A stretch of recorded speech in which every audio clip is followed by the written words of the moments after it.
Hello, bonjour à tous, j'espère que vous allez tous bien. Aujourd'hui on se retrouve pour une nouvelle vidéo. Un peu spéciale dans le sens où je ne l'ai jamais faite.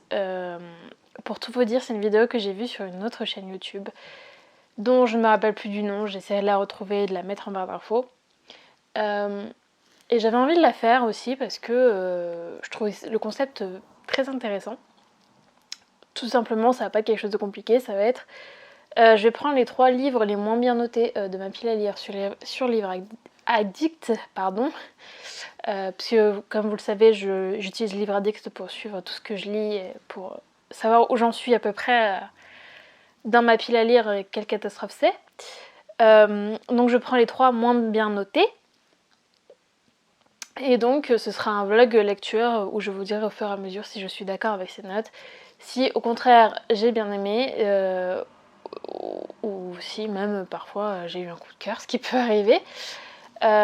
C'est l'occasion de voir si les notes sont représentatives dans le sens où est-ce que je serais totalement d'accord avec tout le temps, ou alors est-ce que je vais être en totale contradiction. J'avais envie de tenter l'expérience. Les 3 livres les moins bien notés de ma fille à lire sont donc Les Pages du Serpent. Je vous mettrai en insert les images parce qu'il y a certains des livres que je n'ai plus. Je ne vous dirai pas lesquels pour ne pas vous spoiler, mais parce que pour la petite anecdote, je retourne ce rush alors que j'ai déjà tourné le reste de la vidéo. Et non, ce n'est pas parce que j'aime faire les choses à l'envers, c'est juste que j'ai perdu le rush de l'intro. Voilà. Est-ce que je me saoule? Oui. Mais on va faire avec. Du coup, les 3 livres sont Les Pages du Serpent, que je vous mettrai ici. Sorcière malgré elle, le tome 1. Je crois que c'est ça de mémoire. Au pire, si je me trompe, vous avez l'insert, vous savez vraiment le titre. Et le 3e, c'est À quelques secondes près, et ça, je sais que c'est de Harlan Coben. Voilà. Ça m'avait d'ailleurs surprise du fait que je retrouve un Harlan Coben dedans. J'ai donc lu ces 3 livres, et donc je vais vous laisser avec la suite, et pour que vous voyez mon avis au fur et à mesure. Bonne vidéo! Rebonjour, je vous retrouve après avoir pas lu Les Pages du Serpent comme je vous l'ai dit parce que j'ai abandonné cette lecture. Je comprends le 8 sur 10, non pas sur 10 ce serait bien, 8 sur 20 sur Livre Addict parce que tout simplement on est dans une histoire très laborieuse, très compliquée, très dure à suivre avec plein de dénouements où on retourne dans le passé, on revient dans le présent mais on ne le dit pas forcément, on change de narrateur et on ne le dit pas forcément non plus, c'est à nous de le deviner. Du coup, c'est très prise de tête comme lecture et clairement ça l'a pas fait avec moi. Je crois que j'ai tenu 200 pages et au bout d'un moment j'ai dit stop. C'est pas parce que c'est un vlog que je vais me forcer à lire jusqu'au bout, sachant qu'en temps normal je l'aurais pas lu jusqu'au bout tellement vraiment j'y arrivais pas. Je suis en train de me dire que je ne vous ai pas résumé le livre. Ce serait peut-être mieux de savoir de quoi on parle. En gros, en 2003, 4 femmes ont été assassinées, leur corps a été retrouvé mutilé, on a retrouvé des lettres tracées à même leur corps en fait, donc vraiment horrible. La dernière victime était une célèbre comédienne et on voit dans une caméra de surveillance un homme la portant et la déposant nue dans la rue. Et en 2014, donc 11 ans plus tard, on suit une chercheuse américaine en histoire médiévale qui accepte d'aider un ancien inspecteur à la retraite pour essayer de résoudre ces meurtres qui sont jusque-là inexpliqués. Et donc elle va faire le lien entre ces meurtres et un ancien texte écrit par le Christ, soi-disant, qui s'appelle du coup Les Pages du Serpent. Donc en soi, la vibe de Da Vinci Code, elle avait tout pour plaire. C'est pour ça d'ailleurs que j'avais pris ce livre parce que le résumé en lui me hype vraiment, mais la façon d'écrire ne m'a pas du tout convaincue. On est vraiment dans un langage très soutenu, très compliqué pour moi. On nous met des extraits de texte on vous tue, on vous là. J'ai l'impression un peu genre juste parce que ça fait bien quoi, mais ça ne dessert pas forcément le texte en lui-même. Donc vraiment, j'ai pas du tout aimé. Je crois que j'ai même mis moins que 8. Sur les verdicts parce que vraiment pour que j'abandonne un livre c'est que vraiment ça ne veut pas. Je sais même plus combien j'ai mis, 5 je crois, un truc comme ça, parce que vraiment pour moi c'était pas possible. J'ai regardé les critiques sur Livre Addict pour voir un peu ce que les gens avaient à lui reprocher en fait, et sur 3 critiques que j'ai vues, il y en avait une positive Donc, comme quoi, ça ira sûrement à certains. Hein. C'est pas parce que moi j'aime pas ou qu'il a une mauvaise moyenne que il est forcément mauvais. C'est pas le cas. C'est juste que je n'ai pas aimé, je n'ai pas été au rendez-vous. Et les 2 autres critiques négatives, il y en avait une, elle n'était pas constructive, c'était juste j'aime pas. Et l'autre était que, en gros, si ça n'avait pas été un service presse pour la personne, elle n'aurait pas réussi à le finir parce que c'était vraiment très laborieux comme écriture. Donc, vous en doutez, je rejoins cet avis-là. Donc voilà, un peu déçue. Espérons que les 2 autres, ça ira un peu mieux. Bon, ils ont meilleure note, donc normalement ça devrait aller mieux, mais bon, on n'est pas à l'abri de mauvaise surprise. Et puis bon, pourrait avoir 20 qu'au final je pourrais ne pas aimer. Ça ne veut rien dire. Ce qui est un peu le but de cette vidéo, de montrer ça. Donc je vous retrouve avec du coup le 2e livre. Rebonjour, on se retrouve à peu près une semaine après. Parce que j'ai pas eu le temps de filmer, non pas parce que j'ai mis du temps à lire, parce que clairement c'est pas le cas, puisque donc comme prévu je viens de vous parler de Sorcière Magret, le tome 1 de la saga L'héritier des Ravens de Mérope Malo, audition Castelmore. Je suis désolée si vous entendez du bruit, j'ai mon chien juste devant vous qui fait sa vie. Donc je disais, c'est pas parce que j'ai mis du temps à lire ce roman que ça fait un petit bout de temps que je vous ai pas pris, parce que j'ai littéralement adoré ce roman. J'ai vu qu'il avait une assez mauvaise note sur Livre Addict parce qu'on lui reprochait que ce soit assez long, qu'il n'y ait pas beaucoup d'action, qu'il n'y ait pas beaucoup d'événements. Mais en fait, c'est ce qui fait que j'ai adoré ce roman. Pour vous résumer, donc on est sur l'histoire de Assia qui vient d'apprendre, après des années dans un pensionnat, elle vient de revenir chez elle et on lui apprend en fait que sa tante et sa mère sont décédées. Et donc elle va hériter du manoir des Raven, donc c'est son nom de famille évidemment. Et elle va être toute seule et elle va devoir se débrouiller, vivre sa vie toute seule. Elle va devoir trouver un job pour manger. Heureusement, elle a un endroit où habiter, elle connaît personne, elle arrive dans une ville où elle ne connaît personne, elle doit trouver un job. Elle doit vraiment se débrouiller toute seule en fait, tout simplement. Et beaucoup de gens ont reproché à ce roman le fait que quand Assia revient du pensionnat, elle apprend donc qu'elle n'a plus aucune famille et elle prend ça avec pas de la légèreté, mais disons que ça la choque pas plus que ça. Elle n'est pas dévastée, elle n'est pas en larmes pendant des chapitres et des chapitres. Elle n'est pas au bout de sa vie. Et en fait, c'est ce qui m'a plu parce que j'ai trouvé ça assez réaliste dans le sens où elle était résignée en fait. Il lui arrive ce qui lui arrive, elle sait qu'elle ne peut rien y faire.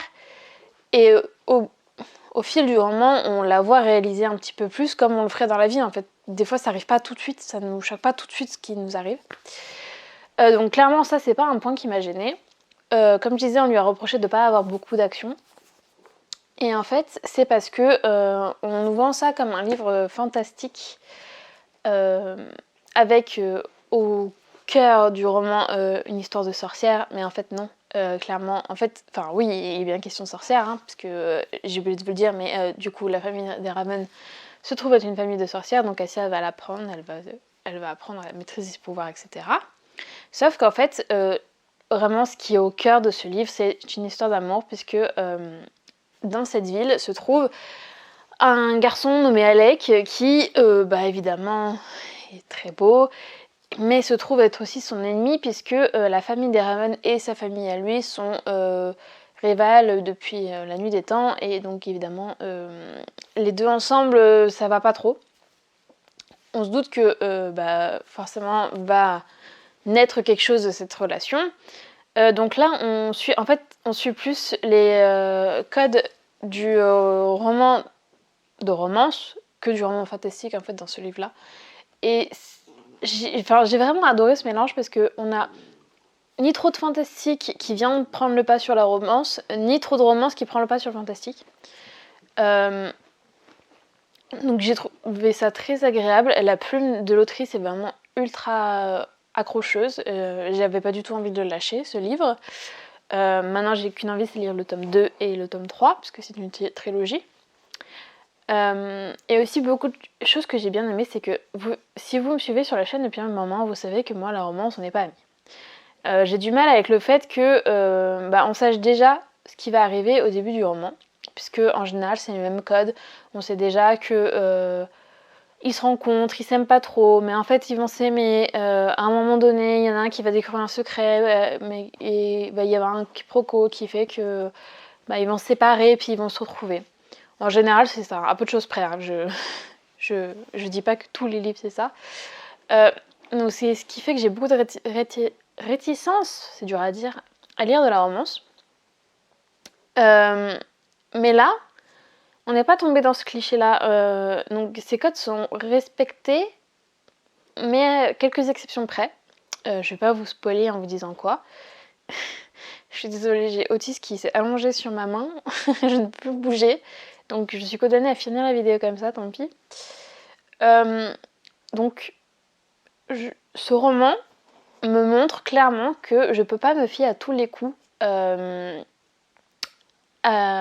aux notes sur Livre Addict, que ça me conforte dans l'idée que si j'ai un coup de cœur et qu'il a une très mauvaise note sur Livre Addict, c'est pas forcément que moi ça ne va pas me plaire. Ça ne voulait rien dire. Ça ne veut pas dire que forcément à moi ça ne va pas me plaire.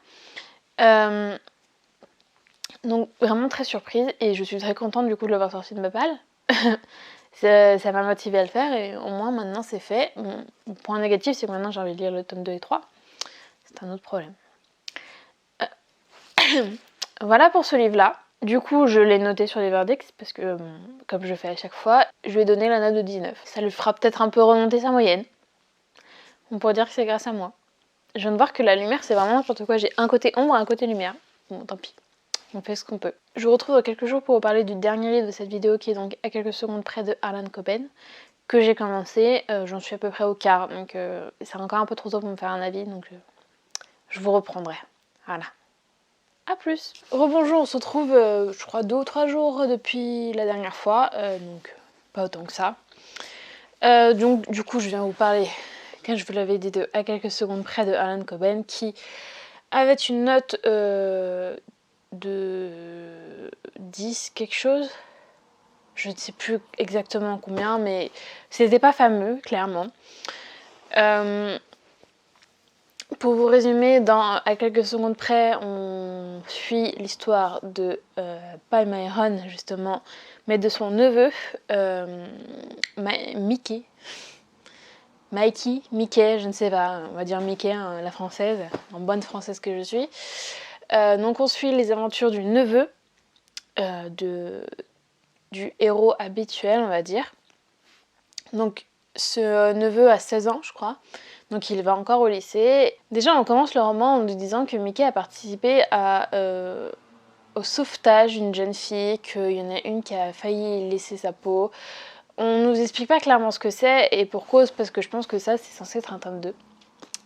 Et j'en ai eu la confirmation après dans les commentaires du verdict. On nous disait clairement de ne pas le lire si on n'avait pas lu le tome 1. Évidemment, qu'est-ce que j'ai fait ? Je l'ai lu sans lui lire le tome 1. Et ce serait pas drôle sinon. Alors en soi, c'est que on peut le lire, c'est juste que il y a des choses où ils font référence où on n'a pas toutes les clés, mais pour autant ça n'empêche pas de comprendre l'intrigue principale. Justement, l'intrigue principale, c'est que une des amies de Mickey va se faire tirer dessus chez elle, donc elle va survivre parce que la balle n'a fait que frôler son crâne. Malheureusement, sa mère va décéder parce qu'elle a pris la balle à bout portant. Donc Mickey va pas s'empêcher de penser que c'est peut-être sa faute, d'enquêter, voilà. Après on est dans les rouages classiques du policier avec quelqu'un qui veut à tout prix savoir ce qui se passe, même si il n'est pas forcément de la police. Ce que j'en ai pensé, c'est que clairement c'est pas un chef-d'œuvre. Parce que Mickey est très jeune, donc disons que le roman s'adapte à l'âge de Mickey. Clairement l'intrigue est pas compliquée du tout. Elle n'en est pas pour autant prévisible, ça c'est bien. Mais clairement on va pas se prendre la tête à le lire, j'ai dû le lire en 2 jours. C'est un bon roman de chevet, mais voilà, sans plus quoi. On a l'impression qu'il veut tirer parti de ses personnages à fond et que ça c'est juste une histoire en plus, mais qu'au final il n'y a pas tant de choses qui arrivent dedans L'intrigue elle est assez plate. Voilà, c'est un bon policier mais clairement sans plus. Je pense que je lui ai mis une note de 14 je crois pour qu'il soit noté en moyen et pas en faible, mais c'est tout. On nous laisse avec des questions sans réponse. On nous parle de choses mais on ne sait pas pourquoi et on ne saura pas jusqu'à la fin du roman et je suis même pas sûre que dans la suite on sache vraiment les réponses à nos questions. Donc ça, j'ai trouvé ça un peu dommage. Clairement, ce qui est revenu le plus dans les commentaires Livradict, c'était que c'était plat, qu'il se passait pas grand chose. Donc ça rejoint un peu mon avis. Pour autant, c'est pas une mauvaise lecture, loin de là. C'est juste que quand on est fan de romans policiers, je peux comprendre que ça déçoive un peu. Mais sinon, ça fait le job, quoi. Ça fait passer le temps. Après, c'est sûr que pour du Harlan Coben, c'est un peu décevant, je trouve. C'est peut-être ça qui a beaucoup déplu en fait. C'est peut-être que c'est des fans d'Harlan Coben qui s'attendaient à avoir une aventure classique de My Aunt Lolita où il se passe toujours énormément de trucs. Là forcément non parce que on parle d'un ado. Donc c'est normal qu'il se passe moins de trucs, ça aurait été moins réaliste sinon. Enfin voilà. Clairement lecture en 2020 pour moi. Donc au final, si je résume sur cette vidéo, sur les 3 lectures que j'ai faites, il y en a une, j'ai vraiment pas pu aller jusqu'au bout, j'ai abandonné parce que c'était vraiment pas possible et pour le coup j'étais vraiment d'accord avec tous les commentaires Livradict. Une autre où justement on me disait que c'était vraiment pas bien et au final je suis à moitié d'accord mais pas trop. C'était une bonne lecture mais je peux comprendre qu'elle soit décevante. Et une autre où carrément ça a été un coup de cœur. Donc je pense que j'aurais voulu faire mieux, j'aurais pas pu, pour prouver que il faut vraiment pas se baser uniquement sur les notes des autres. Clairement, si vous sentez qu'un livre va vous plaire et que ou même que vous êtes fortement intrigué par un livre, ne vous arrêtez pas à la note. Clairement, même s'il a une note de, je sais pas, 3 sur 20, ça veut pas dire que vous allez pas aimer. La sorcière éternelle en est la preuve. Vraiment, faites-vous confiance en fait, c'est tout ce qui compte, c'est vraiment vous vous connaissez, et puis au pire vous vous trompez, c'est pas très grave, hein. Clairement, vous pouvez abandonner un livre, c'est ok. Enfin, je sais que pour certains c'est juste pas possible d'abandonner un livre, pour moi je trouve que c'est ok et voilà, je vois pas pourquoi il faudrait se forcer à finir à tout prix un livre si vous le lisez pour le plaisir et que le plaisir n'y est pas, quoi. C'est pas logique. Mais après, ce n'est que mon avis. Je suis très contente d'avoir fait ces expériences. Je me ferai plus confiance à l'avenir, ça c'est sûr. J'espère que cette vidéo vous aura plu à vous aussi. N'hésitez pas à me dire en commentaire comment est-ce que vous choisissez vos livres. Ça m'intéresse énormément de savoir si vous vous fiez uniquement à votre ressenti à vous, à vos coups de cœur, à vos envies, ou est-ce que vous allez fureter pour avoir un peu l'avis des autres, pour essayer de savoir si vous allez aimer ou pas.